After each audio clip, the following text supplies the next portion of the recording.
Good morning, good afternoon, or good evening. This is Pamela, and you are watching Pam Entertainment TV, where we review movie, television series, and celebrity legal issues. Listen,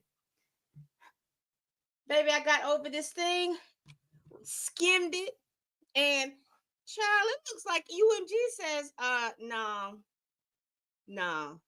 They have their own diss track in the court. They're telling Drake, no, bruh, you lost, and now you want to save face. You can't save face with us. You can't get mad at us. If you're gonna get mad at anybody, you should get mad at the person who you were directing this hostility to. So let's do this. So I have the dismiss, and it's about 30 something pages, with the first 6 pages being just table of contents and all of this other stuff. So let's get, I hate when that happens. Here we go. Now on my iPad, you see I've marked it up from the pages. I have marked it up and gone through all of this stuff. I have marked it up.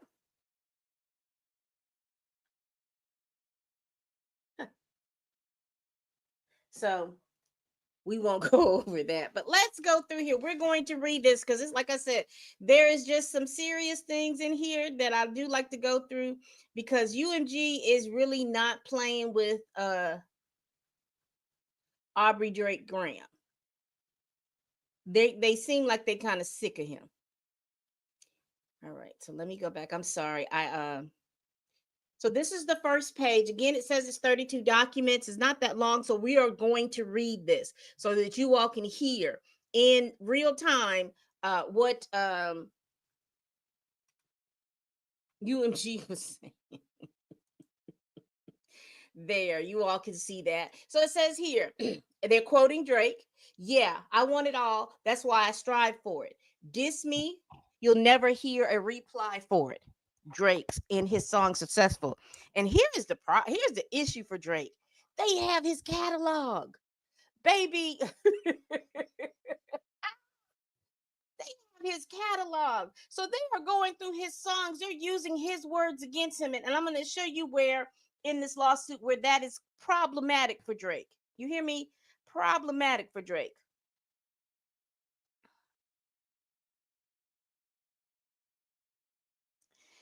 So, plaintiff, one of the most successful recording artists of all time, lost a rap battle that he provoked in which he willingly participated. Instead of accepting the loss like the unbothered rap artist he often claims to be. Now they're using interviews and all that other stuff, because I remember that interview he did. I can't think of the man's name, but he's a older black man who has been in hip hop for a while. Not Torre, but there's another guy, a guy that had to apologize to him. I remember him saying that he was like unbothered, or he was that Kendrick was beneath him. And then I remember an interview that Drake did with Angie. What's her name? On her name, Angie. Anyway, because names escape me right now. Names escape me, and I'll probably it'll come back to me. But he always acts like he was unbothered, or everybody was beneath him until he decided to do something.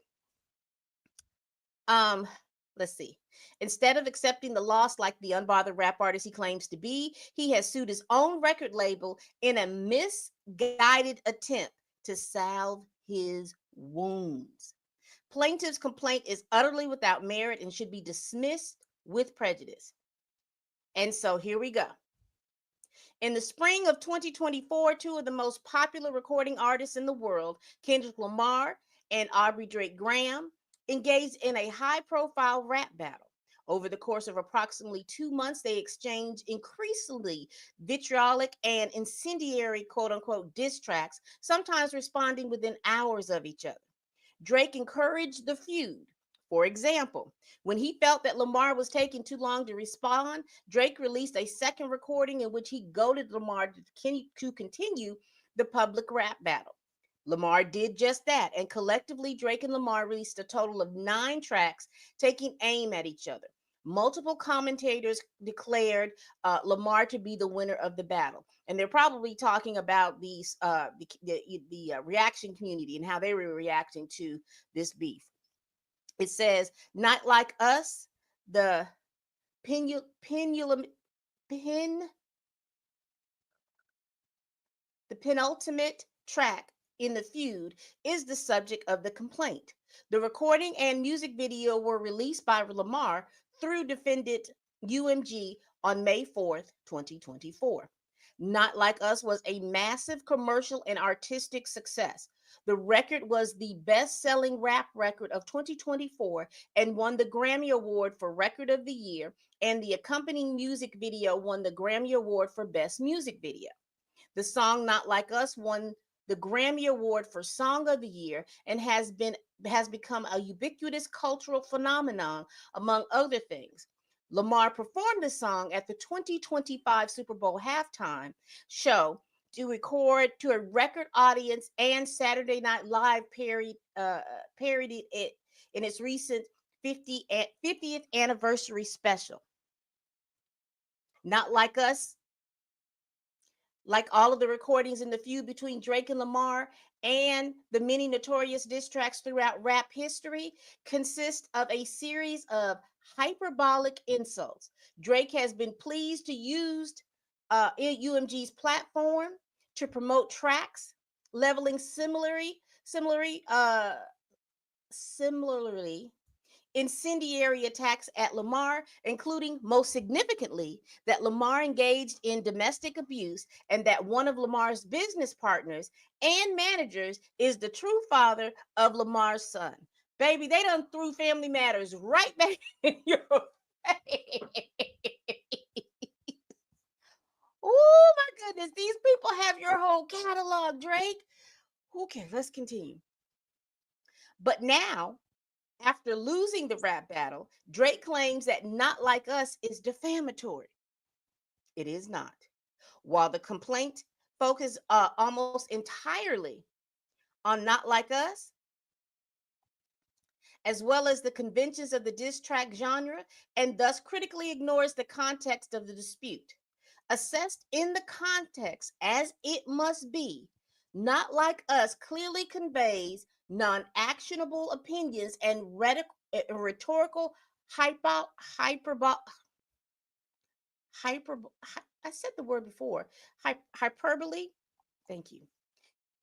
Rhetorical hyperbole. Diss tracks are popular and celebrated. Diss tracks are a popular and celebrated art form centered around outrageous insults, and they would be severely chilled if Drake's suit were permitted to proceed. Drake also, so they're saying that they're basically putting it back on Drake. They're saying that Drake is trying to tank the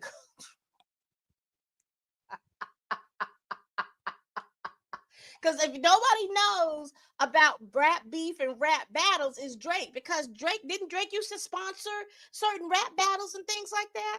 Let's continue. Drake also alleges that Not Like Us constitutes second degree harassment, but sues under a criminal statute that does not proscribe speech and has no private right of action.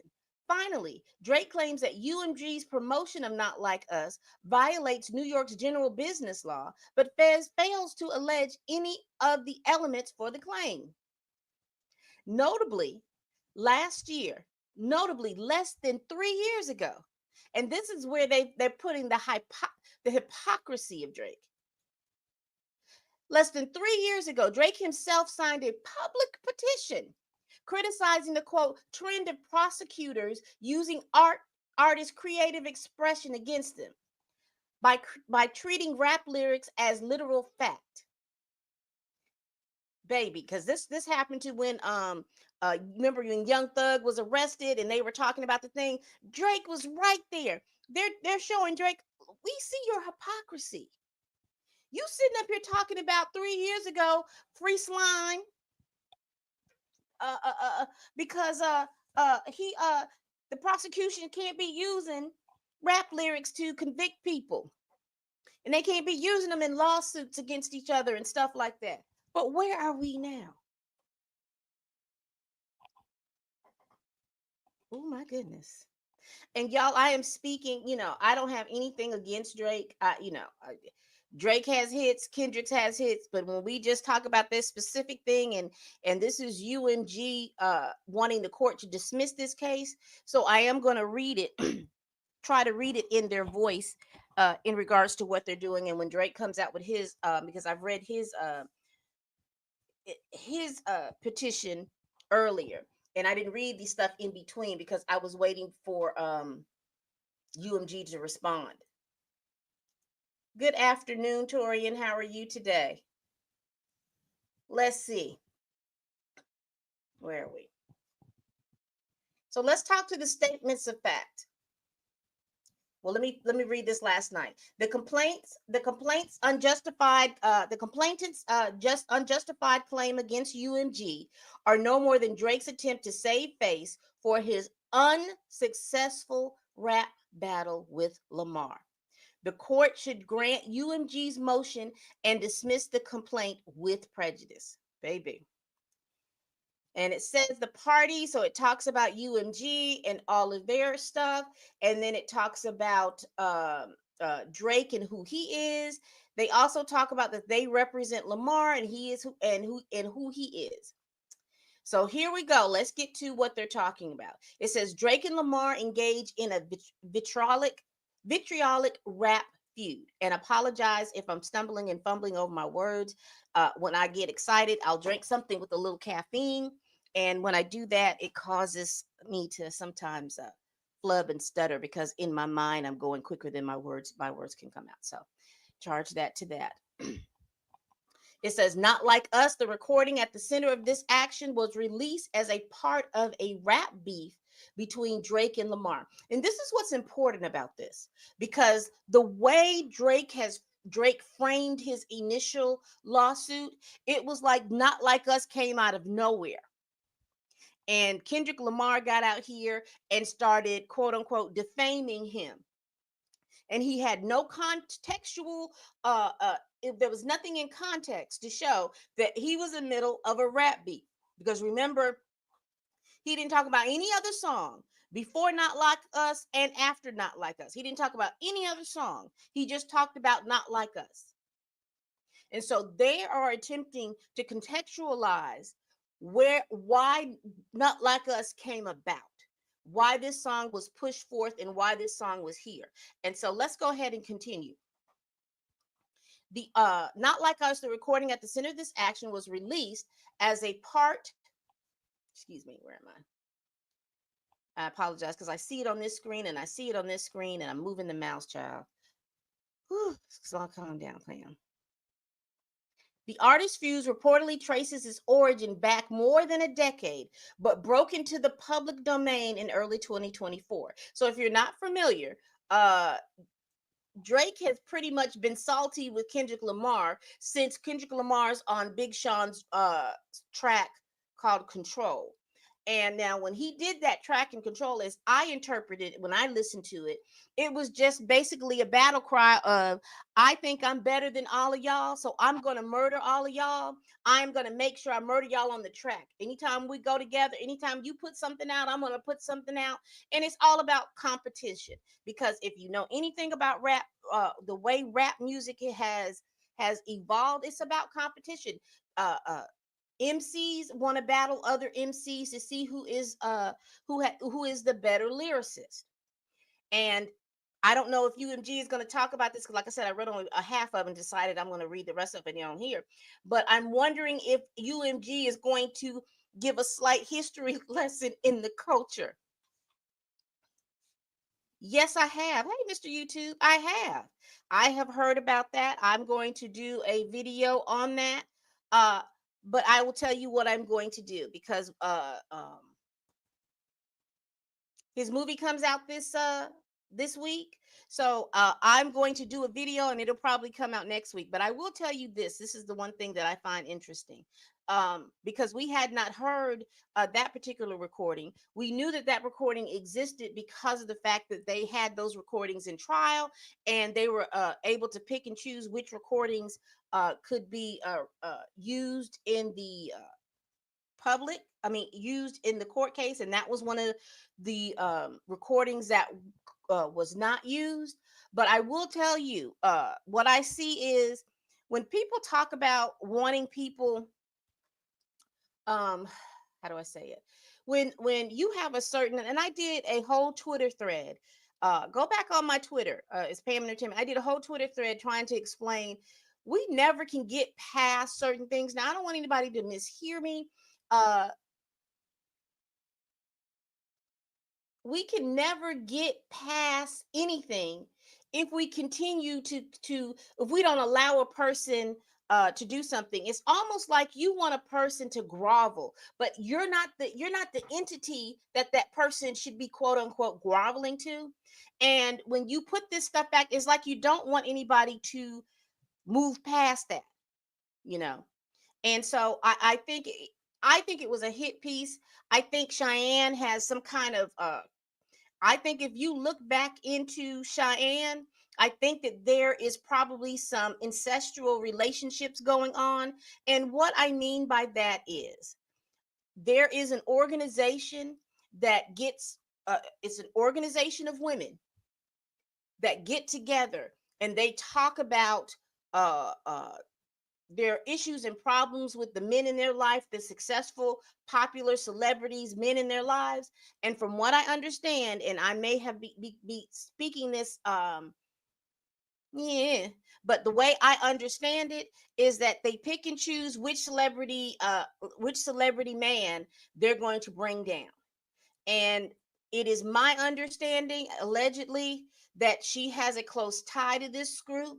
This group is close ties with the Me Too groups and stuff like that. So it's some kind of ancestral thing. So it's like whoever is in that group and whoever is talking, when that particular celebrity person, because my understanding is not only men, there is women that they target as well, that they have in their scope. I'm not going to say targeted because, I don't know if that's to be true. This is allegedly that they have in their scope. They don't stop until these people have been run out. Even if even if they've gone through court cases, even if they've done all of these things, they don't stop. It's my understanding that the way this Amber Heard thing come up, it kind of comes out of this whole situation. What's this man's name? Army Hammer, or something like that. It started with that person who accused him. So now there is some kind of group. And so I don't know. And you're right. You're fine. We're good. We can't nothing derail Drake because it's gonna come back to the same thing. It is bogus. Yes. Again, like I said, there is some kind of stuff going on. I don't have the pinpoint, but there's something. There is a thing, and allegedly she is in close proximity and in contact with that. And to be basically to tell the truth, the way I see it, just somebody looking from the outside in, I would not be surprised if the lawsuit with the New York Times, whether Baldoni wins or whether Baldoni loses, it is going to expose these incestuous relationships that journalists have with certain groups, to where they, instead of just reporting the information and reported it is, because apparently this information was had back during the trial. Why wasn't this information reported after the trial? It's like you wait for anytime there's somebody that's going to have success, or if they don't say what you want, because I hear now there's some things I just don't agree, but I will say this. It's almost like there's some kind of I don't want to call it a humiliation ritual, y'all. That's not what I see it to be. I see it as it's some kind of is smear campaign the right word? And then the journalists hide behind their freedom of speech shield. They're coming out with the information, but the way they're doing it almost looks like bullies. That's what it appears to me. It's almost like being a bully. So I'll probably do some tweets about it and then be through with it. Because, like I said, we knew all of this happened when in the trial, and what we do also understand that this happened back in this was back in September 2022 or something like that. But notice that we never did get the text messages that happened that night that come out. Now, that would be formidable to leak. Let's leak those hashtag leak those text messages and see what's going on. Since we're going to be leaking out recordings and whatnot, let's leak out those hashtag leak out the text messages that happened uh, that night, and let's see what we have going on. So let me continue. And thank y'all so much for joining me. I appreciate it. All right, here we go. When Drake and Lamar began trading diss tracks sometime within the same hour. Drake and Lamar's feud was not unique in the world of rap. Rap feuds, rap feuds where artists trade diss track, insulting each other, have existed pretty much since the beginning of rap in the 1970s. A number of storied feuds have occurred throughout the rap history. Okay, UMG, give big context. This is giving big context of what's going on, because remember how I said before, Drake was acting like not like us, just came out the zeitgeist and just landed on his head, and he didn't know what was going on. A number of stories through rap, including the Roxanne Roars involving Roxanne Shante and the Rap UTFO. Some of y'all ain't old enough to remember that. I'm old enough to remember that. I think I was a teenager at that time when that came out. Preteen when that came out, as well as fuse between Nas and Jay. I think those are the more popular one. Little Kim and Foxy Brown, Megan Thee Stallion and Nicki Minaj. All right, UMG, giving context throughout the whole history. You missed what was it? LL Cool J and Cannabis, LL Cool J and Cool Mo D. I think it was KRS-One and y'all, who was KRS-One battling with? But I won't go into that. I just saying. But shout out to them for giving a little bit more context. That this was something that, as a rapper, you participated, so it's part of the culture, so to speak. So shout out to them. And it says here, as described in the Pop Culture Happy Hour podcast, transcript cited by Drake, rap feuding is the art of sporting music, a speculative exercise that highly sensationalizes long-standing rumors. Oh, they are using his words against him. Let's continue. Let me see. I'm sorry, I missed this. Uh, okay. I figured. I'm telling you, there's something else going on, y'all. All right. A prolific rap feud combatant, having traded diss tracks with a number of artists, including Pusha T and Meek Mill. And they cite the songs, the back-to-back lyrics, Drake diss track and Meek Mill feud, and the Duppy freestyle song for the Pusha T feud. And that's where Pusha T had bodied him with the story of Adidon. The public feud between Drake and Lamar traces back to the October 2023 recording "First Person Shooter" by Drake and J. Cole, in which J. Cole rapped that Drake, and Lamar were the big three, i.e., the top three rappers in the industry.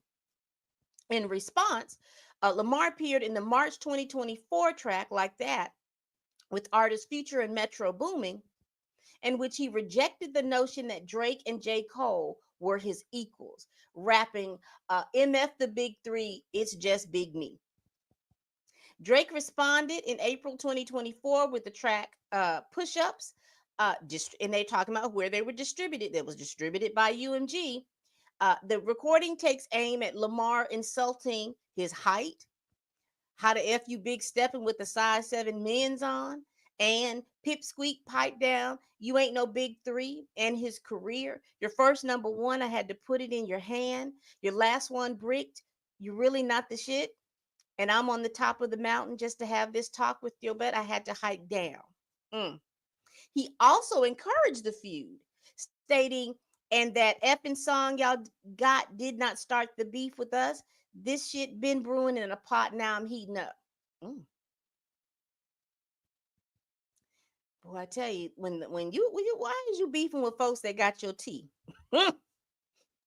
Then, seemingly impatient with the time it was taking Lamar to respond, Drake released tailor-made freestyle on Instagram. So, and I wanted you to peep when I went over earlier. I said they distributed the first song, but they didn't distribute this one. Drake released it on Instagram. Hence, he was a cease and desist was having him to take it down. The recording uses artificial intelligence to make it sound as if they're the voices of deceased rap icon Tupac Shakur and rapper Snoop Dogg are rapping Drake's lyrics. In their voices, Drake taunts Lamar for his delay.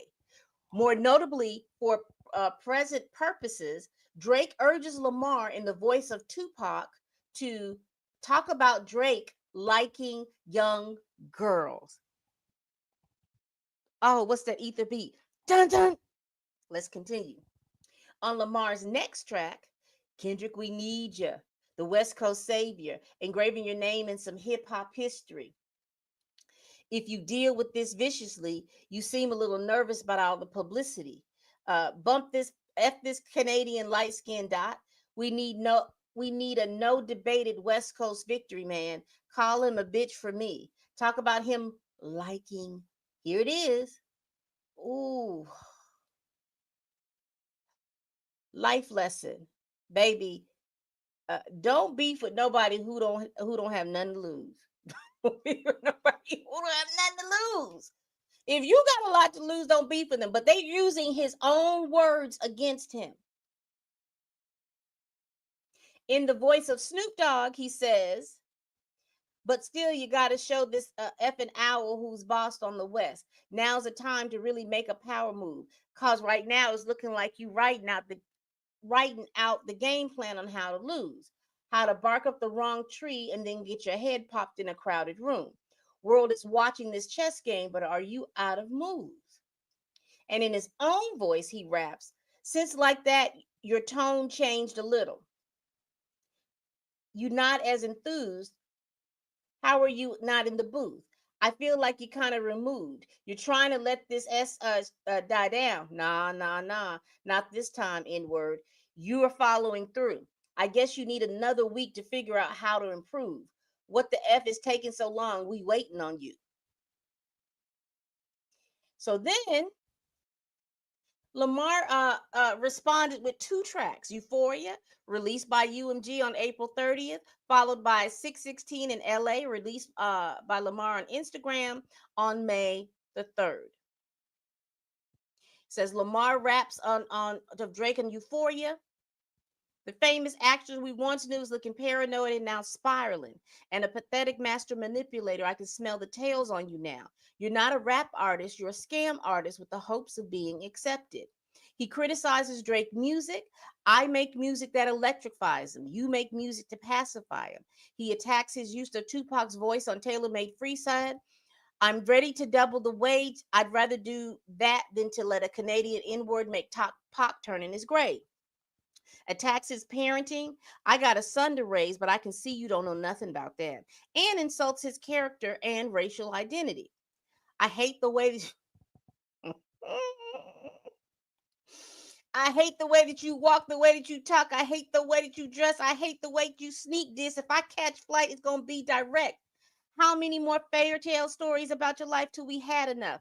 How many more black features till you finally feel that you're black enough? Ooh, child. Lamar insults continue in 616 in LA, where he raps that members of Drake's OVO team are disloyal. Have you ever thought that OVO was working for me? Fake bully. I hate bullies. You must be a terrible person. Everyone inside your team is whispering that you deserve it. Hey, Blue. Just want to get you up there. Hey, Blue. Ooh, child. Drake responded approximately 14 hours later on the evening of May 3rd with the track Family Matters, distributed by UMG. The track is a scathing attack on Lamar, laden with hyperbolic slurs.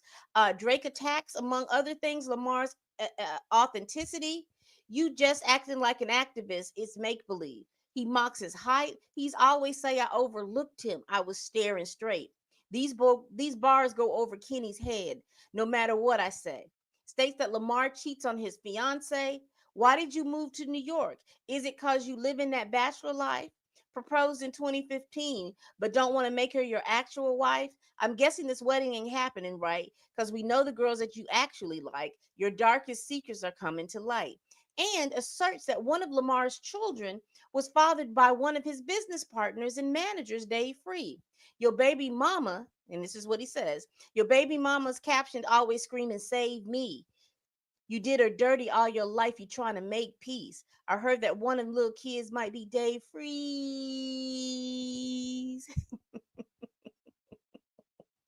Don't make it Dave Free, because if your GM is your BM secret BD, then it's all making plenty fucking sense to me.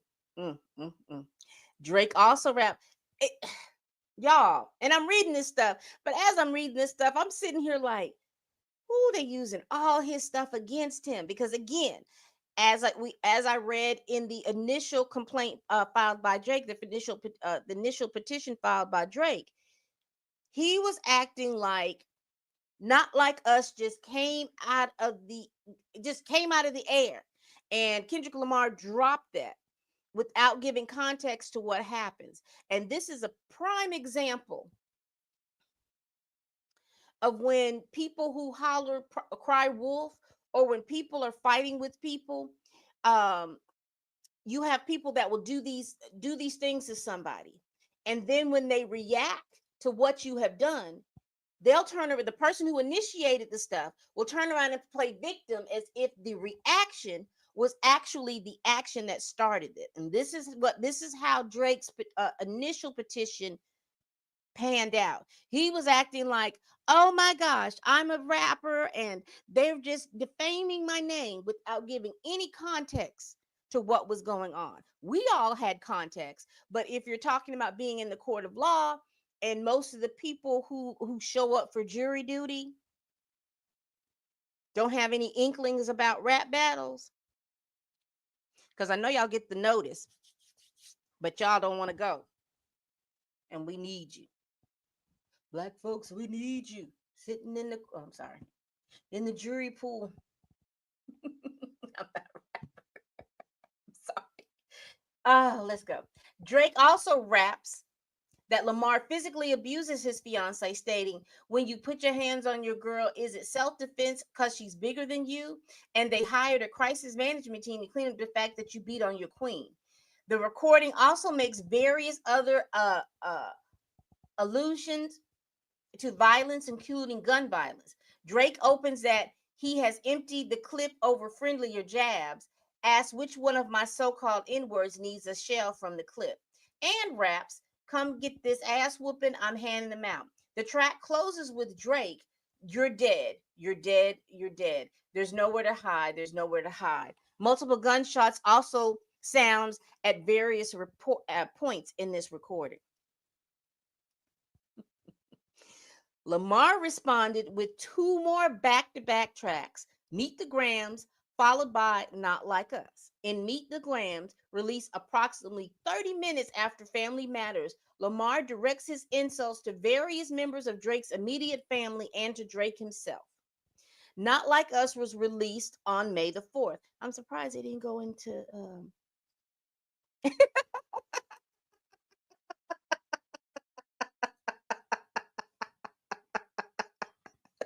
not Pamela Valley.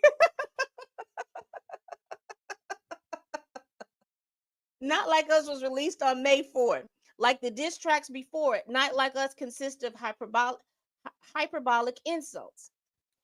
For example, Lamar calls Drake's names. "Why you trolling like a bitch? Ain't you tired?" And "It was God plans to show y'all the liar." Mocks Drake's OVO brand and image. "What's OVO for? The other vaginal option? Pussy." And what's the owl? Bird N-words and bird bitches. Makes hyperbolic threats of violence. You think that they gonna let you disrespect Pac, nigga? I think the Oakley show gonna be your let's stop. Attacks Drake's personal, and it's hard not to say these things without singing them, so I apologize because you know I'm not a rapper. Attacks Drake's personal relationships, including alleging that Drake had relations with rapper Lil Wayne's girlfriend, fucked on Wayne's girl while he was in jail. That's conniving, and calls him a fucking colonizer, inferring Drake exploits other off artists for fame and financial benefit. Now, if you're not familiar with any of that, that was part of that has been talked about tremendously by several other rappers. They It has been mentioned about Drake bringing up, especially the younger rappers, stealing their style and then putting them out. So then these rappers don't ever get to come out. And the one thing that I'm referring, one of the things that I'm referring to was XXX Extension. He really was upset with Drake. He said that Drake stole his flow. Soldier Boy said that he stole his flow. And even XXX Extension had even made this very dark statement that said that if anything happened to him, it was Drake. And we all know that XXX Extension was pruned from the timeline soon after that. Taking up Drake's invitation in tailor-made freestyle to talk about Drake liking young girls, Lamar also made various statements at issue in the complaint, including, "Say Drake, I hear you like him young. You better not ever go to cell block 1. To any bitches talk to him and they in love, just make sure you hide your little sister from him." Now, that line, to any bitch to any bitch that talk to him and they in love, just make sure you find your little sister from him. Now, here's Gossip Pam. What my understanding is that during that time when Drake and 21 Savage were doing their rollout, it is rumored that 21 Savage and Lotto are dating or were dating. And it's said that Lotto's little sister, who at the time was 16, 17, or somewhere in that age grade, she was going out on dates with Drake. There is some picture floating around talking about Clayco water or something, some mess like that. But it is that line was to let Drake know that he's heard that information about him taking that young lady on dates. And why you trolling? Why you trolling like a bitch? Ain't you tired? Trying to strike a chord, and it's probably A minor. A minor. He also raps, and Baca got a weird case. Why is he around? Certified lover boy, certified pedophile, and states, and your homeboy needs subpoena. That predator move in flocks. That name got to be registered and placed on neighborhood watch. Drake responded the following day with the Heart Part 6. And if you're not familiar, his bodyguard, best friend, everything, Baca got a weird case. Apparently, there was something about trafficking. Not sure about what was going on, but there was him and a girlfriend of his got into it. There was something he didn't allow for her to leave or some mess like that, but he did go to jail for some months, and I think that this is what they were referring to. I don't think the woman was underage, if I'm not mistaken, but y'all let me know if I'm mistaken. Drake responded the next day with the Heart Part 6. There, Drake doubles down on his statement that one of Lamar's children was fathered by Mr. Free. And why isn't Whitney denying all the allegations? Why is she following Dave Free and not Mr. Morale? Talking about she's following Dave Free on Instagram, but she's not following Kung Fu Kenny on Instagram.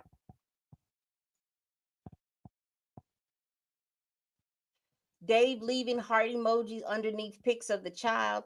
And like if Dave really effed your girl and got her pregnant, talk about breeding resentment. And reiterates his claim of domestic violence. I don't want to fight with a woman beater. It feeds your nature. Drake states that he expected the alleged defamatory statements in Not Like Us. This Epstein angle was the shit I expected. TikTok videos you collected and dissected, and denies them. Only fucking with Whitney, not Millie Bobby Brown's. I never looked twice at no teenager. And all of that was unsolicited. He didn't even have to give all of that, but he did. The track also contains further references to violence, including, ooh, I didn't, oh, I slit your throat with the razor. You have bullets that I'm stuffing in each chamber. Your ass is in extreme danger. Okay, here we go. So we have down here in the footnotes, it says Baca refers to OVO member Baca Not Nice, who was arrested in 2014 on human trafficking and assault charges and convicted of assaults in 2015. Lamar's 2022 album was titled Mr. Morale and the Big Steppers. Says here's Not Like Us is a massive commercial artist success, and we are very familiar with that. They talked about it being a massive success. Let's continue talking about it. Set multiple records on Spotify and all of these things, so they're giving all of the accolades about this. So let's get into the argument, the legal standard. And y'all hit that like button. I appreciate that y'all are in here with me. I really do. It is. It's like he, again, when he made this lawsuit, he was acting like Not Like Us just dropped out of the sky. It's like a kid when it's like when you know your child has done something and they're crying, and somebody else has done something, and they're quick to tell you everything that those people did. Jamal hit me and he pushed me to the ground and he said I was stupid and this, that, and the third. And then when you turn around and say, well, what did you do? Um, um, but he hit me, mama. You know how kids do. That's what it's just like. He's gonna tell everything Kendrick did, but he's not gonna say a word about what he did.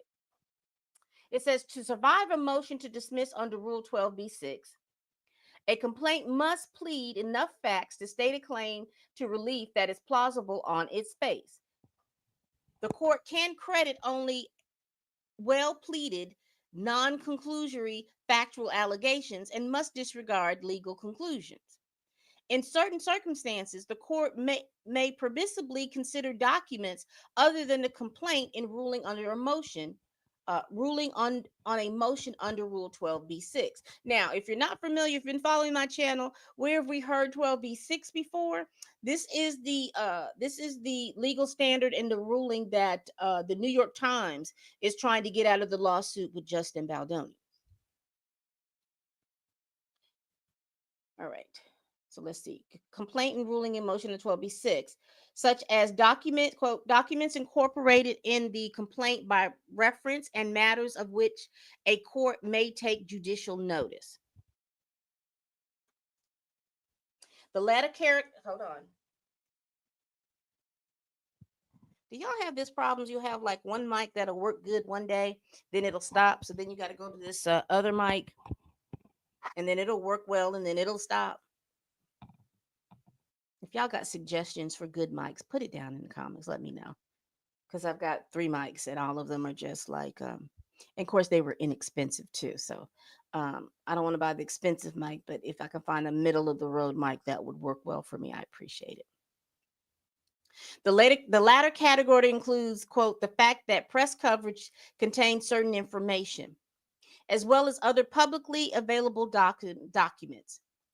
And they're just listing some of the court things. I'm not going to read those. Court will therefore often take judicial notice of documents that provide necessary context for a defamation claim. Courts in this district have observed that there is particular value in resolving defamation claims at the pleading stage, so as not to protract litigation through discovery and trial, and thereby chill the exercise of constitutionally protected freedoms. That is, in defamation cases, Rule 12b-6 not only protects against the cost of meritless litigation, but provides assurance to those exercising their First Amendment rights, and doing so will not needlessly become prohibitively expensive. Drake fails to state a claim for defamation. Drake, who had no concerns using UMG's platform to publish slurs about Lamar during their rap feud, now claims that Not Like Us is defamatory. These allegations, which are directly aimed at chilling legitimate artistic expression, safeguarded by the First Amendment and New York law, are meritless. Drake fails, so there is a footnote, and we're going to get to those footnotes before we go to the next page. Drake fails to state a claim for defamation because Not Like Us conveys non actionable opinion and rhetorical hyperbole, not fact, because Drake cannot adequately allege that UMG acted with malice. To succeed in his defamation claim, Drake must establish, and I'm going to go back over what he has to, but let's go down here to these footnotes. It says Drake contends that the lawsuit is not about the artists who created Not Like Us. Nonsense. As discussed herein, though this lawsuit is baseless against any target, it is plainly about Lamar's lyric. Drake repeated insistence to the contrary does not make it so. Instead, it betrays his recognition that his true battle was and is with Lamar. All right. So to succeed in his defamation claim, Drake must one, a defamatory statement of a concern and concerning the plaintiff, a publication to a third party, fault, false, falsity of the defamatory statement, and five, special damages or per se actionability. Where, as here, the plaintiff is a public figure, he must prove that the allegedly defamatory statement was made with actual malice. That is, made with knowledge of its falsity or with reckless disregard of whether it was false.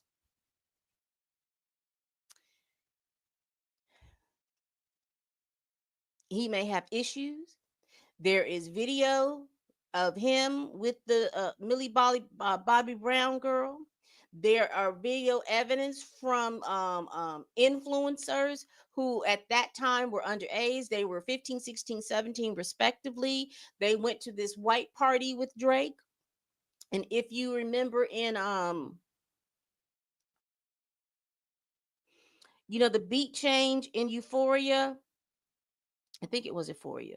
They go shoo, shoo, beat, beat, beat, beat. That's referring to that night. There is a video and some pictures from my understanding, and all of this is alleged because I have not seen them. I just heard other people say that there are, where at this particular white party, because Drake had some kind of drink spilt on his shirt, he was being attacked by a bee or something like that. And there is now I have seen the video. I saw it on TikTok. If I can go back and pull it up, I will. But there is a video where they claim where you see Drake walking out with a woman, and people say that that's not a woman at the time, but that was supposed to be Lotto's sister. So let's continue. The alleged defamatory material is non actionable opinion and rhetorical hyperbole.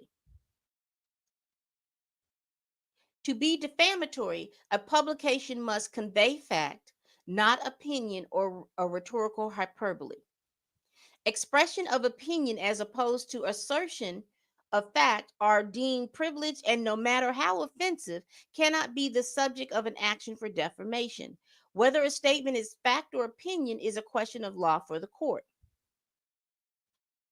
To distinguish assertions of fact from non actionable opinion, New York court analyzes one, whether specific language in the issue has a precise meaning which is readily understood, two, whether the statements are capable of being proven true or false, and three, whether either the full context of the communication in which the statement appears or the broader social context and surrounding circumstances are such as to signal readers or listeners that what is being read or heard is likely to be opinion, not fact. At its crux, the question for the court to resolve as a matter of law is what a reasonable person hearing or reading the statement would take it to mean. In this assessment, context is key. The Court of Appeals of New York has consistently focused and its analysis on the overall context in which the complaint of the assertions were made. This includes both the immediate context in which the disputed words appear, as well as the larger context in which the statements were published, including the nature of the particular forum. Courts must look into the tone of the communication as its apparent purpose and the setting in which it was made. Now, the setting in which all of this was made was a what? It was a rap feud. A statement's tone and apparent purpose may signal that it's not conveying an accurate factual assessment offered by a disinterested observer. For example, tone may indicate non actionable opinion where it reflects a degree of anger and resentment. Where the tenor is rambling, heated, or speculative, or often escalates into hyperbole. Or where a statement evokes parody, loose or figuratively. Likewise, the broader context informs whether a statement is reasonably understood to convey factual assertions. Even apparent statements of fact may assume the characters of statements of opinion when made in public debate, heated labor disputes, or circumstances in which an audience may anticipate the use of epithets, fiery rhetoric, or hyperbole. Let's see what we're talking about. Those are just statements. We won't read the footnotes. The common expectation of a letter to the editor is not that it will serve as a vehicle for the rigorous, comprehensive presentation of factual matter, but as one principally for the expression of individual opinion. Let's see where we are. Consistent with that observation, New York courts routinely hold that tone and context render allegedly defamatory publication non-actionable. Allegations the plaintiff was involved in an illegal conspiracy non-actionable because they were published in op-ed pages. That's opinion editorials, where there is a common expectation that articles will contain considerable hyperbole, speculation, diversified forms of expression and opinion, and because the predominant tone of the article, which was rife with rumor, speculation, and seemingly tenuous inference, furnished clues to the reasonable reader that the article was something less than serious. And let's see. In the recent case of Rappaport versus Barstool is a particularly instructive. There, actor Michael Rappaport alleged that statements by Barstool Sports, including accusing him of having herpes and abusing his ex-girlfriend, including several statements in a 6 minutes diss track in which defendants rapped a consistent stream of insults and slurs about Rappaport against a backdrop of unflattering video clips and images were defamatory.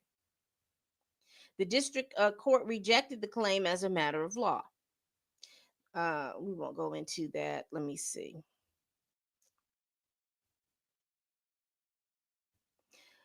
Looking first to its tone, the 4.5 minute rap diss track consists of a series of epithets, fiery rhetoric, and hyperbole, endemic to the rap genre. Not surprisingly, given the context that the recording reflects a considerable degree of anger and resentment. Exaggerated vitriolic words pervade the recording to attack all aspects of Drake's life, including his career, authenticity, brand, relationships, and character. Exaggerated imagery in the music video reinforces that Not Like Us is not intended to reflect factual analysis. For example, the video opens up with Lamar whispering to a clown that he sees dead people, a nod to the film The Sixth Sense, implying hyperbolically that Drake has been defeated in the rap battle. The video also showed Lamar beating an owl pinata with a disclaimer: no OVO homes were harmed. And we'll read this. As to the diss track video specifically, the court had no difficulty finding that the video offered in the midst of a hostile public feud and containing exaggerated vitriolic words and imagery, attacking Rappaport's career, popularity, relationships, appearance, age, and legal troubles. So I guess in that lawsuit, whoever did the rap on Mike Rappaport, I wish I can hear it because I can't stand him. Um, that even with all of that, that was just opinion based. And during the okay, let's go back. No OVO hoes were harmed during the making of this video, so there was a disclaimer in there. Shout out to them for putting the disclaimer. And staring down an owl in a cage. This imagery reinforces the non factual nature of Not Like Us. Indeed, no reasonable listener would require a disclaimer that the pinata is not literally Drake and his crew. The imagery is satirical and vitriolic, all of which signals to the audience that the video does not convey sober factual analysis. Likewise, the album image of Drake's Toronto house is obviously doctored, further underscoring the non factual nature of Not Like Us. Again, no reasonable viewer would believe that the image of Drake's Toronto mansion with 13 sex offender markers is real. The image is hyperbolic and exaggerated, conveying opinion, not fact. The broader context also reinforces that Not Like Us is not actionable. Not Like Us did not emerge out of thin air. And this is what I've said before. He was acting like it just popped on the scene. That he just didn't know how it happened. It just popped out on the scene. It was Lamar's culminating diss track in one of the nastiest lyrical warfare rap feuds in recent history, which is true. Shout out to Drake and shout out to Kendrick because that was just uh, uh, uh, Drake can do a master class on how not to go into a rap beef, particularly when you have other money and other businesses on the line, and how not to underestimate your opponent. And Kendrick can do a whole class on child. We didn't realize that on pettiness. He should do a pettiness class, pettiness 101, pettiness 102, and a master class, pettiness 300 to 400 respectively, because he is a master of petty. I thought I was petty and love a good petty joke, but he takes it further than anybody that I've ever seen. And he even spoke in his song, I hate the way that you walk, the way that you talk. Anyway, let's continue. Moreover, assessment of the broader context makes it clear that Not Like Us relates to well known controversies that Drake himself acknowledged and perpetuated. Never, ever fight with somebody that has your catalog, that knows you.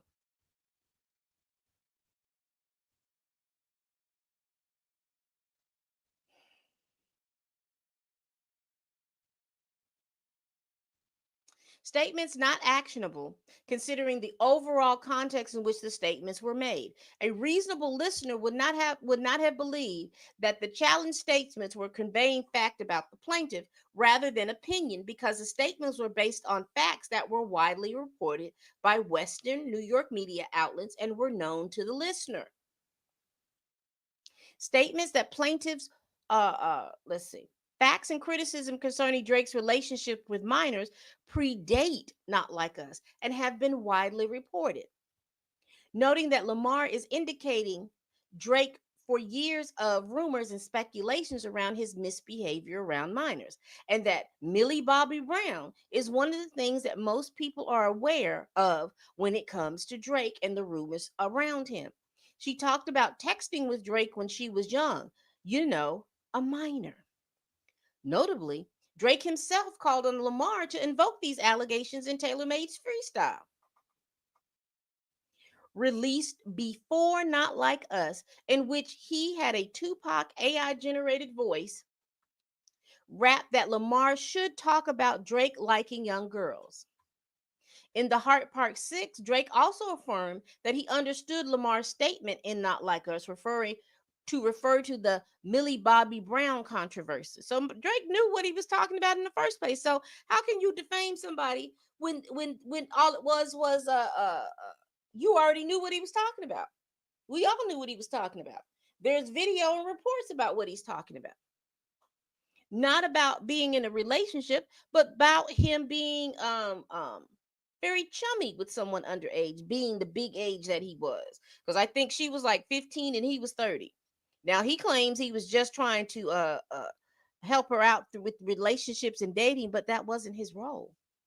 That's not for him to do. Not as a grown man is 30. No, that's not his role.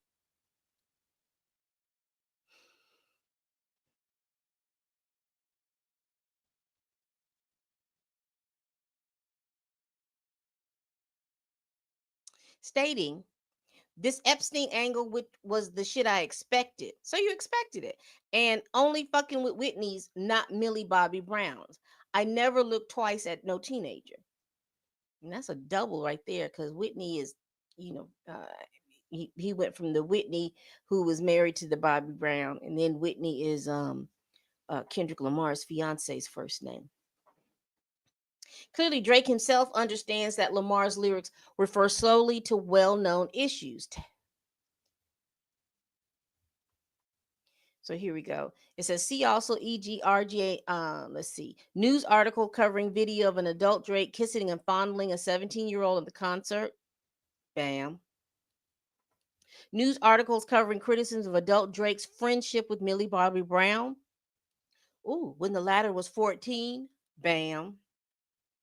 It has also been widely reported that OVO member Baka Not Nice was arrested in 2014 on human trafficking assault charges and convicted for assault in 2015. Bam.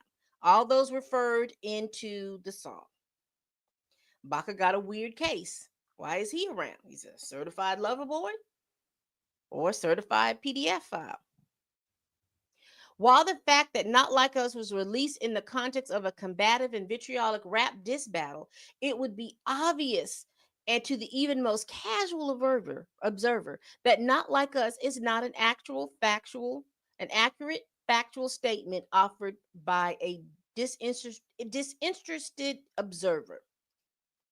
In sum, the tone and broader context in which Not Like Us was released makes plain that the recording, video, and album cover convey rhetorical hyperbole and opinion not based on anything beyond controversies that have been widely acknowledged, including by Drake himself. Drake fails to state an actionable claim for defamation. Drake cannot allege that UMG acted with malice. Drake's defamation claim fails the independent reason that, as a matter of law, he cannot allege that UMG acted with malice. A public figure can only prevail in a defamation claim where clear and convincing evidence proves that a false and defamatory statement was published with actual malice, that is, with deliberate or reckless falsification. The element of actual malice in in defamation claim focused primarily on what a defendant knew or believed at the time a purported false statement was made.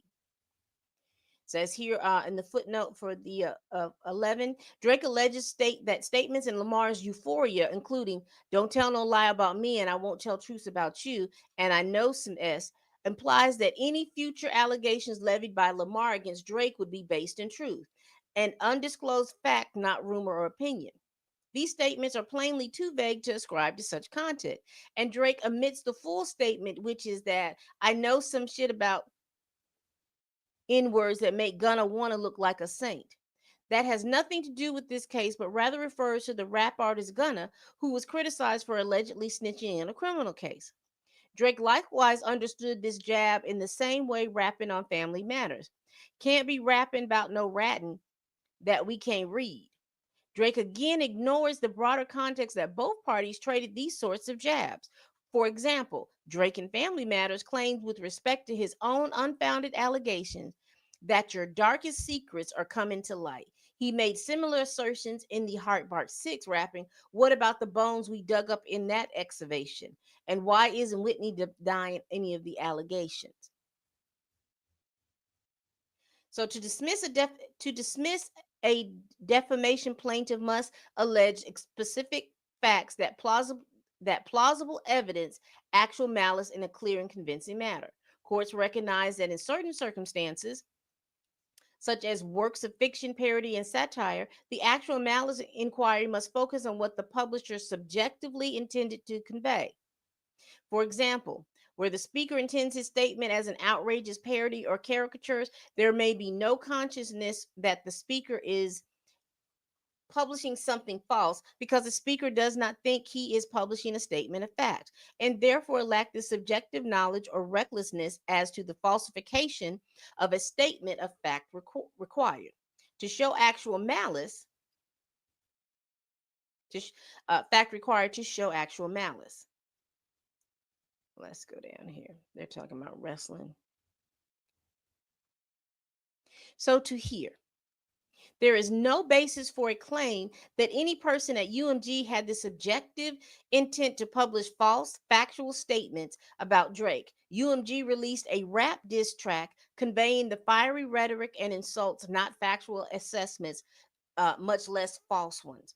UMG engaged in the same conduct when it distributed Drake's Family Matters, in which Drake rapped that Lamar engages in domestic abuse and is not the father of his son. Much like parody and satire, hyperbole, exaggeration, and insults are endemic in rap, particularly in diss tracks. Rappers know that their lyrics are exaggerated and non factual. That is part of the craft. The actual malice question is therefore what UMG intended to convey. And Drake has not alleged any specific facts plausibly evidencing in a clear and convincing manner that anyone at UMG intended to convey or indeed believe that the public would understand, not like us, as conveying anything other than what it was, an incendiary diss track.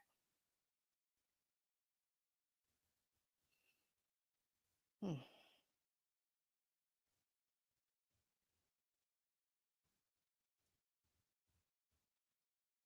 Y'all hit that like button for me.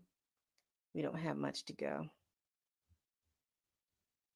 It says here Drake fakes to state the claim for harassment in the second degree.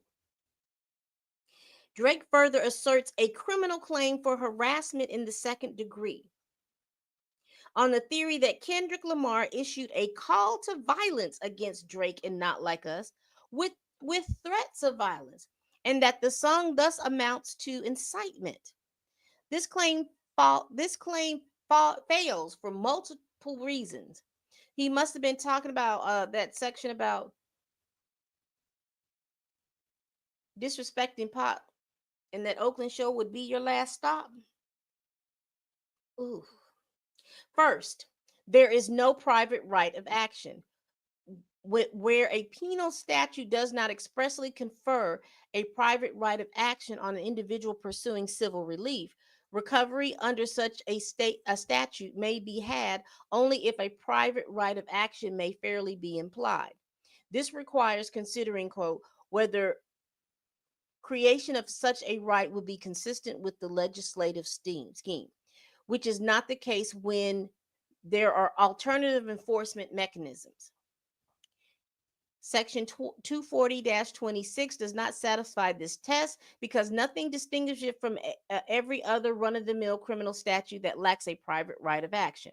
Rarely is there a private right of action under a criminal statute. As a general rule, when a statute is contained solely within the penal law section, the New York legislature intended it as a police regulation to be enforced only by a court of criminal jurisdiction.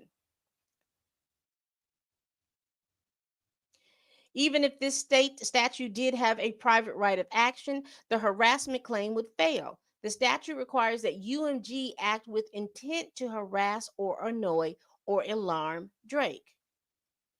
But at most, Drake merely asserts as an intent to devalue Drake's music and brand in order to gain leverage in negotiation, which is not an intent to harass Drake.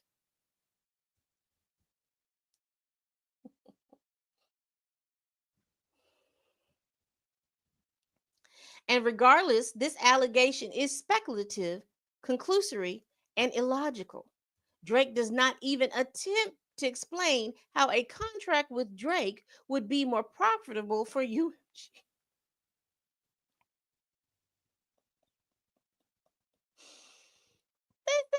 We don't even know how you gonna sit up here and tell us that a contract is gonna be more profitable for us.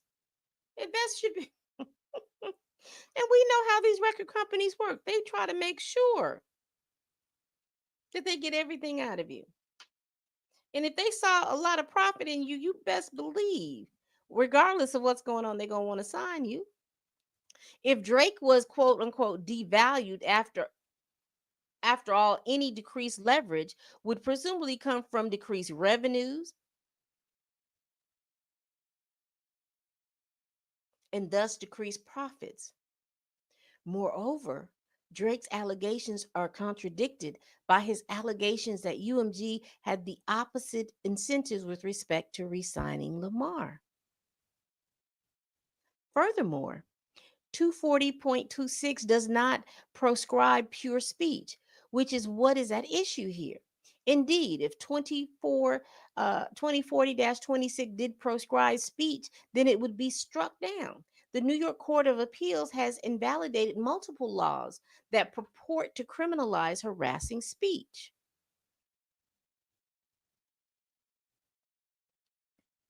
Next, even if Drake could surmount these obstacles, his claim would still fail because he cannot meet the constitutional test for incitement in any event.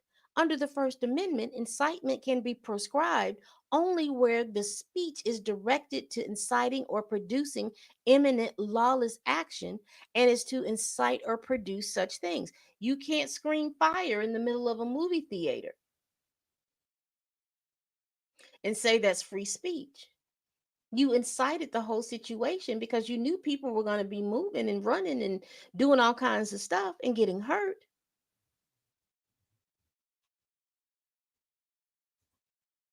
Hey, hey, hey, SKNLL. Hey, Sam, let me see what you got. He spoke like he was bigger than the Super Bowl. Nah, bro, you ain't bigger than the program.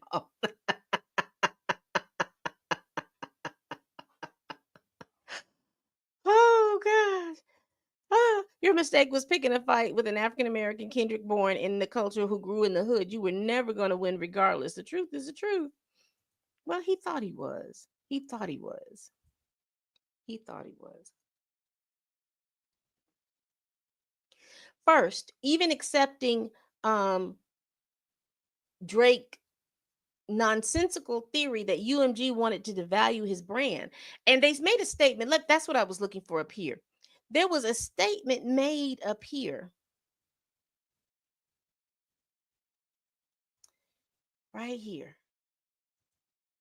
If Drake was devalued after all, any decreased leverage would presumably come from decreased revenue. Drake,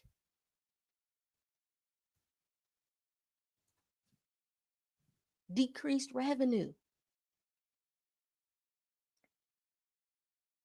Because it's my understanding that Drake is still topping in Spotify and all those places with views, but it's not coming from any of his new stuff. It's still coming from his old records. People are still enjoying the old Drake. All this stuff that he's pulled out in the past, probably the year, except probably Family Matters and Push Ups, because I think that those are two of those songs are still on the charts. But in regards to any of this other stuff, that his stuff, his revenues are decreasing. I mean, even though, because why did he stop that um Anita Max Win tour? Now, the shows that he did, is my understanding, were sold out. And then they were saying that the other two or three shows, they were having difficulty selling out. So I guess he left, but that's allegedly. I'm not really sure. But I know he left, and then next thing you know, he's at a doggone wrestling match.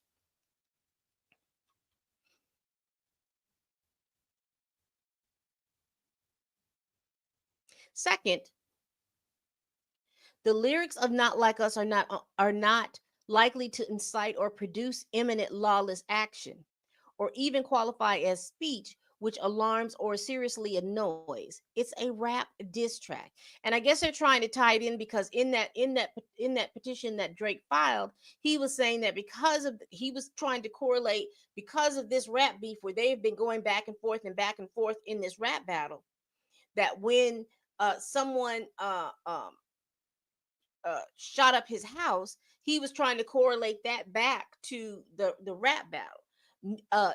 Clearly not understanding that the folks out in the streets was saying that might have to do with something going on with the weekend, and his manager or whoever he is, because apparently his house a week before had been pew pewed. Drake attempts to contort violent metaphors in the lyrics into incitement, like the sound of somebody being beaten up. The recordings repeats wop wop wop wop wop. Yet Family Matters had a lot of gunshots. But let's continue. And then says Lamar will fuck him up. But as explained above, hyperbolic and metaphorical language as par for the course in diss tracks.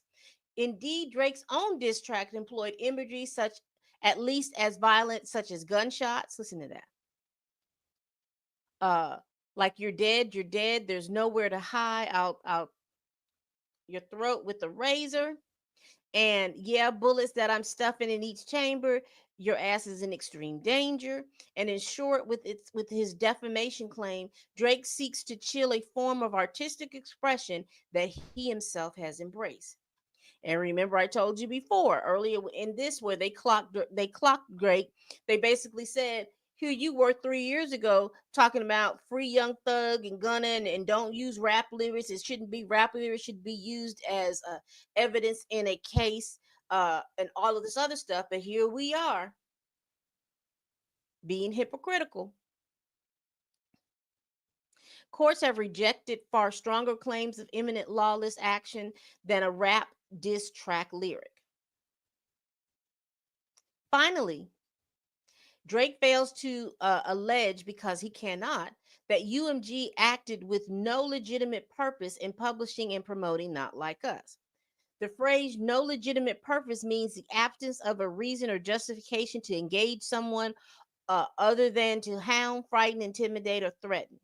Here, Drake expressly alleges that UMG's motives with respect to Not Like Us were financial. Seemingly recognizing this deficiency, Drake alleges that while its initial motive was financial, UMG lost any legitimate purpose to continue its course of conduct in the face of Drake's public and private denials. But this is a cursory legal conclusion. Drake's denials about the song have nothing to do with whether UMG motivations were solely to quote hound, frighten, intimidate, or threaten, which by Drake's own admission, they were not. Drake fails to state a claim under New York GBL 349. Finally, Drake purports to bring a claim under New York general business law, which he asserts that UMG violated by covertly financially incentivizing third parties to play, stream, and promote the recording, and then by making materially false and misleading representations of the recording's popularity to consumers. These allegations are entirely bogus, but in all events fail to state a claim. To state a so he was saying that UMG was using payola and paying DJs and stuff like that, and iHeartRadio and Spotify to inflate the numbers, saying that they would tell the public that this song is the highest charting or the highest such like thing, and Drake is saying that's not the truth. It's my stuff, not his. Mine. And if you got that reference, what movie did that come from? To state a 349 claim, a plaintiff must allege that one, the defendant's conduct was consumer oriented; two, the defendant's act or practices was deceptive or misleading in a material way; and three, the plaintiff suffered an injury as a result of the deception. The centerpiece of this claim was the utterly false assertion that UMG used bots to stream, not like us. Drake based this theory on the claim that an anonymous individual alleged on a Twitch stream that, quote, Kendrick Lamar's label, Interscope, paid him via third parties to use bots to achieve 30 million streams on Spotify in the initial days following the Not Like Us release. But this claim is then directly refuted by the very source that Drake cites. In the Twitch stream, the anonymous speaker, already a dubious voice, y'all don't think it was Drake that called in, do you? Do you? Do y'all think it was Drake that called in to DJ Academic stream to be the anonymous source?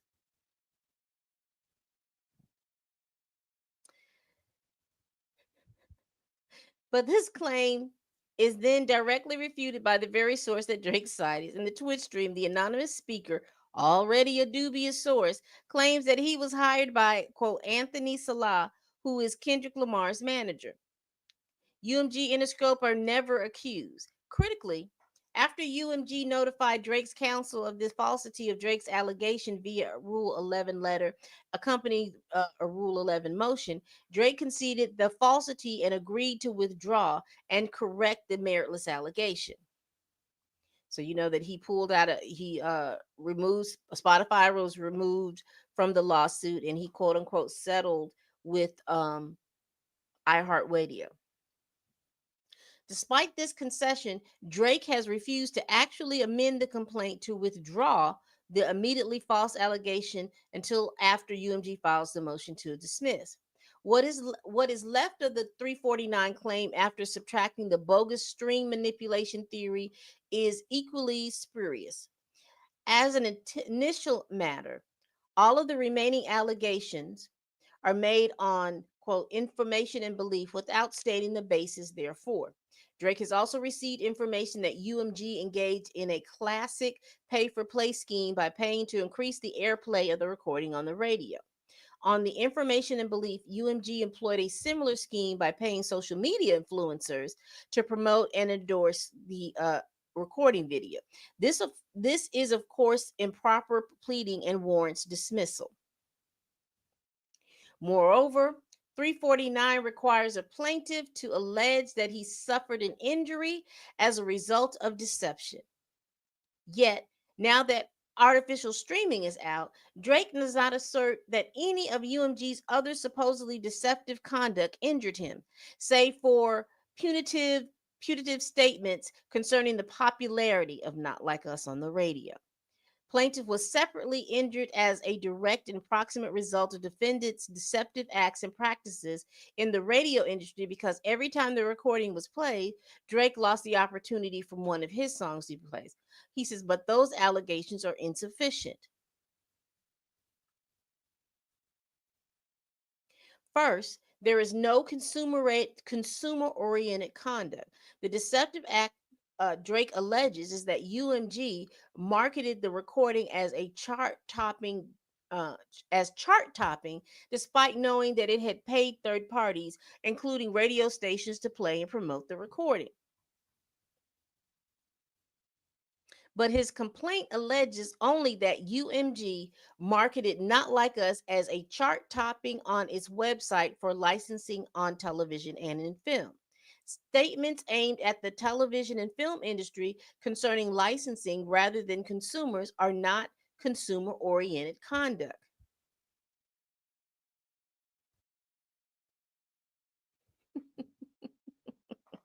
Second,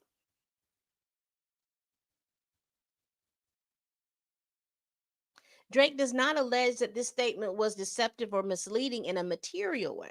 Drake never alleges, nor could he, that Not Like Us would not have been chart topping and had no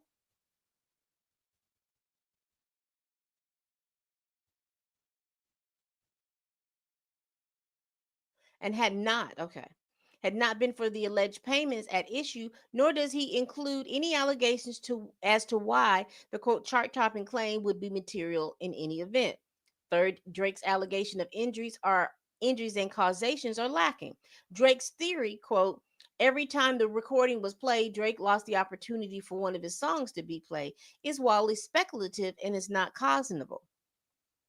Nor does Drake allege that any lost radio opportunities were the result of any supposed UMG misstatements about the song's personality, which means that he does not allege any injury, does not allege an injury that is a result of deception at issue. For all these reasons, Drake's 349 fails. For all the foregoing reasons, plaintiff's complaint should be dismissed with prejudice. And they were short and sweet with that. And that is the end of this lawsuit. What do y'all think, y'all?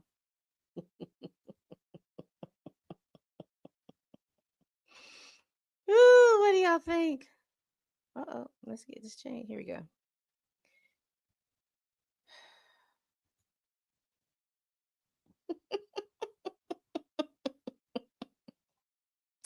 So UMG has responded. UMG has basically said, bang bang, as it goes in ether, dun, dun, we did not defame you. This was stuff that was already put out. And halfway you put out some of the information. Bing bing, you tried to catch us in something when you tried to make it seem like we that Kendrick Lamar came out of nowhere and decided to just pop not like us, and you didn't give the court context. You didn't let them know, the courts, that you threw a rock and then hid your hand. You didn't give them that information. They're saying that there was no harassment. The way I interpret that there was no harassment. You didn't go and have that proved in court. You just put this in this civil case, hoping that it will pull from a criminal case.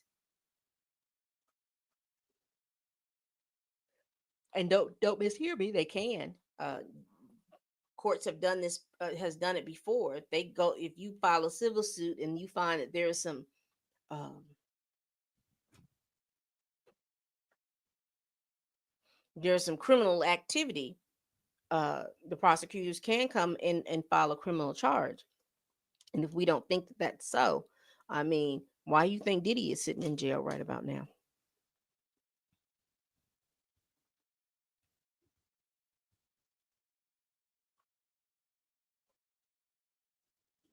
I'm just saying.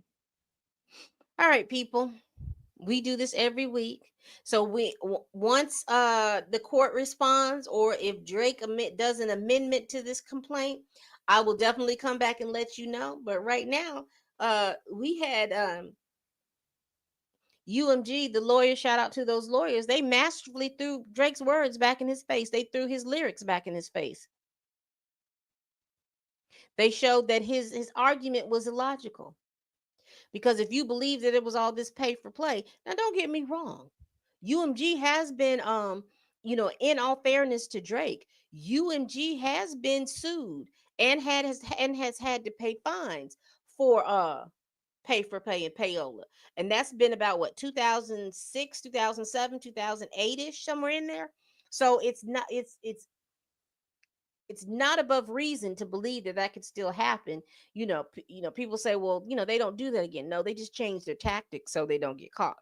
So that's in all fairness to Drake. But we'll see what the judge says. So this is a 12v6, and this means that the judge is going to have to look at Drake's petition at face value, go through it, and make sure that this petition, that this initial lawsuit complaint that he filed, that it meets the standards that are put out through the law. So he's going to have to go line for every complaint that Drake felt. He's going to have to look at the wording in there to make sure that it is appropriate to go to jail. It's just not you suing just to sue, a frivolous lawsuit. There's got to be some factual information to back that up, or to say that you're trying to get that information to be backed up via discovery. But there should be some information factual that will show that what's happening in that situation has happened. You should have some evidence right now towards that. So I don't know how long it's going to take the judge to read this and make a decision. We're waiting pretty much on the same decision by a federal judge in the Southern District of New York on the Baldoni case. So we're going to see what's going to happen. All right, people, we do this every week. This was impromptu, and I appreciate you all coming in and rocking with me as I read this lawsuit. Y'all, please hit that like button and please subscribe. All right. Y'all, please tell a friend, tell a kin, tell a coworker, tell that heifer that you cannot stand that I'm over here making these videos. And as always, people, bye bye.